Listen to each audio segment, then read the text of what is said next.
기도하겠습니다. 하나님 아버지, 저희를 구원해 주신 은혜에 감사드립니다. 오늘 이 새벽에도 저희가 하나님의 은혜를 사모하며 긍휼을 구하며 나아갑니다. 주님이 기뻐하시는 삶을 살 수 있도록 이 시간에 저희에게 새 힘을 더하여 주시옵소서. 예수님의 이름으로 기도하옵나이다. 아멘. 찬송가 122장 찬양하겠습니다.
하나님 말씀 베드로전서 2장 4절부터 10절까지입니다. 베드로전서 2장 4절부터 10절까지입니다. 사람에게는 버림바가 되었으나 하나님께는 택하심을 입은 보배로운 산돌이신 예수께 나아가 너희도 산돌같이 신령한 집으로 세워지고 예수 그리스도로 말미암아 하나님이 기쁘게 받으실 신령한 제사를 드릴 거룩한 제사장이 될지니라. 성경에 기록되었으되 보라 내가 택한 보배로운 모퉁이 돌을 시온에 두노니 그를 믿는 자는 부끄러움을 당하지 아니하리라 하였으니 그러므로 믿는 너희에게는 보배이나 믿지 아니하는 자에게는 건축자들이 버린 그 돌이 모퉁이의 머릿돌이 되고 또한 부딪히는 돌과 걸려 넘어지게 하는 바위가 되었다 하였느니라. 그들이 말씀을 순종하지 아니함으로 넘어지나니 이는 그들을 이렇게 정하신 것이라. 그러나 너희는 택하신 족속이요 왕같은 제사장들이요 거룩한 나라요 그의 소유가 된 백성이니 이는 너희를 어두운 데서 불러내어 그의 기이한 빛에 들어가게 하시니에 아름다운 덕을 선포하게 하려 하심이라. 너희가 전에는 백성이 아니더니 이제는 하나님의 백성이요 전에는 긍휼을 얻지 못하였더니 이제는 긍휼을 얻은 자니라. 아멘. 이 시간 거룩한 제사장이 되라 라는 제목으로 하나님 말씀 전하겠습니다. 베드로전서는 고난 가운데 있는 성도들에게 성도들 안에 있는 산 소망이 있다 하는 것을 상기시켜주기 위해 쓴 편지입니다. 성도들은 고난을 받으나 영광스러운 존재들입니다. 성도들은 세상에서 버림을 받은 것처럼 보이나 사실은 하나님의 사랑을 입은 자들입니다. 성도들은 우리가 바랄 수 있는 것 중에서 가장 값비싸고 귀한 선물을 받았고 마침내 하나님의 나라를 상속받게 될 자들입니다. 이 사실을 믿으면 고난 가운데서도 인내할 수 있게 됩니다. 무엇보다도 우리를 자신의 피값으로 사신 예수님께서 이 길을 먼저 걸어가셨습니다. 본문 4절에서 사람에게는 버림바가 되었으나 라는 말은 이 세상에서 버림받은 자처럼 취급을 당한 성도들에게 큰 울림을 주는 말씀입니다. 요한복음 15장 18절에서 예수님께서는 세상이 너희를 미워하면 너희보다 나를 미워한 줄 알라고 말씀하셨습니다. 죄를 지은 것도 아닌데 단지 예수님을 믿는다는 이유로 세상에서 고초를 당하고 있는 성도들은 자신의 믿음이 정말 가치가 있는 것인지 날마다 묻지 않을 수 없었을 것입니다. 성도가 세상에서 고난을 당하는 이유는 세상이 예수님을 미워하기 때문입니다. 우리가 버림을 당하기 전에 예수님이 먼저 버림을 당하셨습니다. 사람들은 예수님이 자신들의 욕망을 성취해 주지 않고 오히려 양심을 괴롭게 한다 하여 십자가에 못 박고 말았습니다. 그러므로 예수님을 따르는 제자들은 예수님이 버림을 받으신 것처럼 예수님을 미워하는 세상으로부터 얼마든지 버림을 받을 수 있는 것입니다. 그러나 사람들은 예수님을 버렸지만 하나님은 그러지 않으셨습니다. 우리는 여기서 누구에게 선택을 받는 것이 중요한 일인가를 깨닫습니다. 세상의 선택을 받으면 이 세상이 주는 혜택들을 얼마간 누리며 살아갈 수 있을 것입니다. 박해를 면하고 불의의 삭수로 다소간의 행복을 살 수 있을지도 모릅니다. 그러나 세상의 선택을 받으면 하나님께로부터는 버림을 받게 되는 것입니다. 우리는 악의 세력이 너무나도 크고 위협적이라 생각하기 때문에 악에 너무나도 쉽게 굴복해 버리는 경향이 있습니다. 그런데 그 중에서 믿음이 있는 사람들은 세상을 두려워하지 않고 하나님을 두려워합니다. 사람들에게는 버림을 받았으나 하나님께 택하심을 받은 예수님을 본받아 우리도 하나님께 택하심을 받기 위해 그분을 따르는 존재가 된 것입니다. 베드로는 이 예수님께서 보배로우신 산돌이라고 말씀합니다. 산돌이란 말 그대로 살아있는 돌을 말합니다. 여기서 돌이란 성전을 세우는 돌입니다. 구약시대의 성전은 벽돌을 가지고 지었지만 신약시대의 성전은 그리스도를 중심으로 세워지는 성도들의 연합체를 말합니다. 에베소서 2장 20절에서 22절 사이에서 바울은 이렇게 말씀합니다. 너희는 사도들과 선지자들의 터 위에 세우심을 입은 자라. 그리스도 예수께서 친히 모퉁이 돌이 되셨느니라. 그의 안에서 건물마다 서로 연결하여 주 안에서 성전이 되어가고 너희도 성령 안에서 하나님이 거하실 처소가 되기 위하여 그리스도 예수 안에서 함께 지어져 가느니라. 하나님은 그의 백성들 가운데 거하십니다. 하나님이 처하실 성전은 그의 백성들의 연합체를 말합니다. 우리 한 사람 한 사람은 그 성전의 벽돌들입니다. 그래서 베드로는 예수님과 함께 우리 역시도 살아있는 돌이라고 말합니다. 이는 마치 세포를 연상케 하는 말입니다. 사람이라는 집은 수십 쪽의 세포라는 벽돌로 이루어진 건축물입니다. 하나님의 성전도 우리 한 사람 한 사람이라는 세포로 지어져서 올라갑니다. 이 성전은 살아있는 생명체인 것입니다. 그래서 신자는 하나님의 집의 모퉁이 돌이신 예수님께 연결된 작은 벽돌들입니다. 모퉁이 돌이나 벽돌이나 공이 집을 구성하는 돌이라는 의미에서 신자와 예수님이 같은 산돌인 것입니다. 그래서 베드로는 산돌이신 예수님처럼 우리 역시도 산돌이라고 말합니다. 5절 말씀에 의하면 이 산돌로 신령한 집, 즉 하나님의 성전이 세워집니다. 이 안에서 우리는 예수님으로 말미암아 신령한 제사를 드리는 거룩한 제사장이 됩니다. 베드로는 여기서 우리의 존재가 예수님과 같은 존재로 여김을 받는 아주 놀라운 특권을 누리고 있음을 말해줍니다. 예수님이 산돌이신 것처럼 신자들도 산돌입니다. 예수님이 제사장인 것처럼 신자들도 하나님의 집의 제사장입니다. 물론 예수님과 우리 사이에 아무런 차이가 없다는 말은 아닙니다. 예수님은 대제사장이십니다. 신자는 예수님처럼 죄의 사함을 위한 희생제물이 되거나 백성들의 죄를 지고 하나님께 나아가는 중보자의 역할을 감당할 수는 없습니다. 그러나 신자는 예수님을 힘입어서 하나님께 가까이 나아가 예배할 수 있다는 의미에서, 예수님만 의지하면 하나님께 곧바로 나아갈 수 있다는 의미에서 제사장의 지위와 특권을 누리는 존재인 것입니다. 사람들이 예수 믿는 것에 무슨 대단한 일이 있는지 물으며 우리를 무시하고 조롱할 때 우리가 가진 이 놀라운 특권을 자랑하시기 바랍니다. 우리는 아무것도 아닌 존재처럼 보여도 하나님의 성전이고 하나님께 나아갈 수 있는 영광스러운 존재인 것입니다. 그래서 베드로는 6절에서 이사야 말씀을 인용하면서 믿는 자들이 영광을 얻게 될 것을 말하고 있습니다. 성경이 기록되었으되 보라 내가 택한 보배로운 모퉁이 돌을 시온에 두노니 그를 믿는 자는 부끄러움을 당하지 아니하리라 하셨으니, 여기서 부끄러움을 당한다는 말은 심판의 날에 부끄러움을 당하여 영원한 형벌을 받게 될 것을 말합니다. 그런데 사람들이 이 모퉁이 돌을 버린 이유는 그들이 건축하려고 했던 집에 이 돌이 어울리지 않았기 때문입니다. 7절 보시면 그러므로 믿는 너희에게는 보배이나 믿지 아니하는 자에게는 건축자들이 버린 그 돌이 모퉁이의 머릿돌이 되었다. 유대인들은 예수님을 보고 자신들이 추구했던 세속적인 욕망의 집을 세우는데 부적합한 기초라고 생각했습니다. 돈, 명예, 권력으로 이 땅에서 번영하고 부유하게 하는데 예수님의 가르침은 아무짝에도 쓸모없는 것처럼 보였고, 오히려 예수님은 그들의 죄악을 지적하며 기존에 있는 성전을 무너뜨린다고 하셨습니다. 그들이 보기에 예수님은 정말로 무능력하고 자신들의 왕이 될 만한 사람이 아니었습니다. 그래서 예수님은 사람들에게 미워 버린 바 되셨습니다.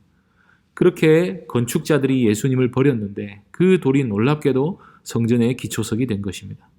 7절의 인용 구절인 시편 118편 23절에서는 이 현상이 우리가 보기에 너무나도 기이한 일이라고 말씀합니다. 세상적인 관점에서 보면 예수님은 실패자입니다. 바울도 인생을 불행하게 살다 간 것입니다. 베드로는 비참한 죽음을 당해야만 했고 사도 요한도 별 볼 일 없는 인생을 살다 간 것처럼 보입니다. 세상 사람들의 눈에 이렇게 살면서 예수님을 믿는다고 말하는 사람들이 얼마나 어리석어 보이겠습니까? 그러나 믿는 우리에게 예수님은 참 보배이십니다. 우리는 이 사실을 믿고 그분이 주시는 영광을 믿고 믿지 않는 자들이 당할 환난 또한 믿기에 세상에서 어리석어 보이는 이 길을 택하여 살고 있는 것입니다. 그래서 사람들이 보기에 필요 없던 그 돌은 마침내 부딪히는 돌과 걸려 넘어지게 하는 바위가 됩니다. 하나님의 아들을 알아보지 못하고 그 나라의 영광을 보지 못하고 여전히 불순종에 빠져있던 자들은 마침내 예수님이라는 돌뿌리에 걸려서 넘어지게 되고 말 것입니다. 반면에 복음에 순종한 자들은 영광스러운 하나님의 백성으로서의 지위를 이 땅에서부터 구현하며 살게 됩니다. 9절입니다. 그러나 너희는 택하신 족속이요 왕같은 제사장들이요 거룩한 나라요 그의 소유가 된 백성이니 이는 너희를 어두운 데서 불러내어 그의 기이한 빛에 들어가게 하시니에 아름다운 덕을 선포하게 하려 하심이라. 우리의 영적인 신분이 얼마나 높은지 보시기 바랍니다. 우리는 택하신 족속들입니다. 우리는 선민들입니다. 우리는 하나님께로부터 특별히 선택을 받아서 그 나라의 특별한 백성이 된 사람들입니다. 그 나라에서 우리는 왕같은 제사장으로 살게 됩니다. 5절에서 베드로는 하나님께 예배하는 특권을 누리는 자로서 우리가 제사장으로서의 삶을 살게 된다고 말했습니다. 이제 베드로는 본래 이스라엘에게 주어졌던 사명이 예수님을 믿는 우리에게 새로이 주어졌다고 말씀하고 있습니다. 새 언약의 백성들은 하나님께로부터 오는 온갖 영적인 복들을 누림으로써, 충만히 누림으로써 왕적인 권세를 가지고 사람들에게 복음을 전하는 사명을 받은 사람들입니다. 믿지 않는 자들에게 하나님의 나라를 말과 삶으로 전하여 그 나라가 얼마나 복된 나라인지를 전해서 세상을 하나님께로 돌이키는 일을 할 사명을 우리가 받았다는 것입니다. 하나님이 우리를 구원하시고 나서 곧바로 천국으로 데려가지 않으시는 이유가 여기에 있습니다. 그것은 세상을 구원하시기 위해 고난을 당하신 주님의 발자취를 따라 우리 역시도 살게 하시려는 것입니다. 이 고난에는 모든 성도들이 다 일정 부분 참여해야 합니다. 주님의 교회를 세워 나가는 데 따르는 고난이 있습니다. 우리는 악한 세상 가운데서 하나님의 백성을 구원하시고 그의 백성을 연단시키시는 그 하나님의 사역에 동참하는 사람들입니다. 죄 많은 세상에 하나님을 소개시키는 그 아름다운 덕을 소개하는 제사장으로서의 사명이 바로 우리가 이 세상에서 살아가는 이유인 것입니다. 그래서 그리스도인은 우리의 영적인 신분이 얼마나 위대한지를 먼저 깊이 인식하고 있어야 합니다. 그리고 주님을 따르는 것이 얼마나 값지고 보배로운 일인가를 늘 생각하며 살아야 합니다. 그리고 나서 이 땅에서 우리의 사명이 무엇인지를 바르게 알고 있어야 합니다. 그래야 하나님이 기뻐하시는 선행이 나옵니다. 그래야 고난 중에서도 나 자신의 유익이 아니라 복음을 위한 삶을 살아낼 수가 있습니다. 그러므로 먼저 그 나라의 복을 충만히 누리시기를 바랍니다. 하나님의 은혜가 우리 마음에 충만하기를 구하시기를 바랍니다. 하나님이 주시는 영적인 부요함 가운데 충만히 살아가시기 바랍니다. 전에 어둠 가운데 있던 우리를 구원하신 하나님의 은혜를 생각하시기 바랍니다. 우리가 죄인 되었을 때 우리를 사랑하셨다면 그 사랑이 영원토록 변함없지 않으시겠습니까? 우리를 대신해 예수님을 주셨다면 우리를 예수님처럼 높여주시지 않으시겠습니까? 우리가 죄인 되었을 때 우리를 사랑하셨다면, 우리를 거듭나게 하셔서 성령으로 거룩하게 하셨다면 끝까지 우리를 거룩하게 해주시지 않으시겠습니까? 이 영광에 대한 확신이 있으면 고난 가운데서도 원망하지 않고 왕같은 제사장으로서의 삶을 살아낼 수 있습니다. 날마다 우리의 산돌이신 예수님께 나아가 그 은혜를 충만히 누리며 사는 모든 성도님들 되시기를 바랍니다.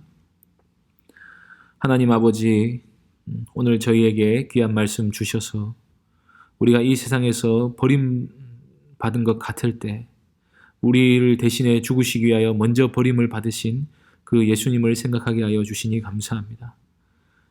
사람들에게 버림받는 것을 두려워하지 않고 고난 중에서도 예수님을 따르기를 우리가 충성되이 따라갔을 때 하나님께서 우리에게 참 영광스럽고 복된 자리가 무엇인지를 보여주실 줄 믿습니다. 그 나라의 영광을 생각하면서 지금 벌써 그 나라의 택하신 족속이요 왕같은 제사장으로서의 삶을 살게 하신다 하는 사실을 믿고 우리의 사명을 늘 인식하고 복음 전하는 자의 삶을 말과 삶으로 살아낼 수 있게 하여 주옵소서. 놀라우신 은혜에 감사드리며 예수님의 이름으로 기도드리옵나이다. 아멘. 하늘에 계신 우리 아버지여, 이름이 거룩히 여김을 받으시오며 나라의 임하옵시며 뜻이 하늘에서 이룬 것 같이 땅에서도 이루어지이다. 오늘날 우리에게 일용할 양식을 주옵시고 우리가 우리에게 죄 지은 자를 사하여 준 것 같이 우리 죄를 사하여 주옵시고 우리를 시험에 들게 하지 마옵시고 다만 악에서 구하옵소서. 대개 나라와 권세와 영광이 아버지께 영원히 있사옵나이다. 아멘. 이 시간 기도하실 때 먼저 말씀을 기억하며 기도해 주시기 바랍니다. 그리고 코로나19 사태로 우리가 하나님께 모여서 예배드리지 못하게 되었습니다. 각자의 자리에서 온라인으로 예배드릴 때에 하나님을 더욱 깊이 만나는 역사가 일어나도록 하여 주시고 우리 문화의 모든 성도들을 하나님께서 지켜주시기를 함께 기도해 주시기를 바랍니다. 또한 우리 고통당하고 있는 여러 이웃들을 위해서 기도해 주시고 예수님께서 이 땅에 오신 것이 참으로 기뻐할 날이 되도록 하나님께서 우리에게 은혜를 베풀어 주시기를 위해서 기도해 주시기 바랍니다. 그리고 우리 예배당 건축 문제를 위해서 기도해 주시고 내년에 있을 중직자 선거를 위해서도 함께 기도해 주시기 바랍니다. 다 함께 기도하시겠습니다.